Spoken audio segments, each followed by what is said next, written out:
The rain set in early tonight, the sullen wind was soon awake.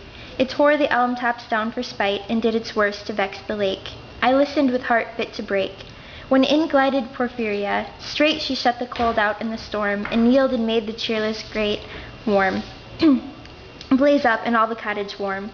Which done, she rose, and from her form withdrew the dripping cloak and shawl, and laid her soiled gloves by, and tied her hat, and let the damp hair fall. And last she sat down by my side and called me. When no voice replied, she put my arm around her waist, and made her smooth white shoulder bare, and all her yellow hair displaced, and stooping made my cheek lie there, and spread o'er all her yellow hair, murmuring how she loved me, she too weak for her heart's endeavor to set its struggling passion free from pride, and vainer ties dissever, and give herself to me forever. But passion sometimes would prevail, nor could tonight's gay feast restrain a sudden thought of one so pale for love of her, and all in vain. So she was come through wind and rain. Be sure I looked up at her eyes, happy and proud. At last I knew Porphyria worshipped me. Surprise made my heart swell, and still it grew, while I debated what to do.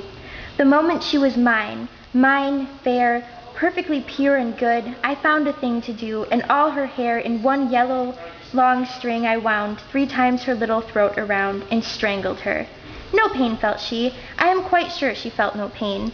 As a shut bud that holds a bee, I warily oped her lids again, laughed the blue eyes without a stain, and I untightened next the tress about her neck. Her cheek once more blushed bright beneath my burning kiss. I propped her head up as before, only this time my shoulder bore her head, which droops upon it still, the smiling, rosy little head, so glad it had its utmost will, that all it scorned at once is fled, and I, its love, am gained instead.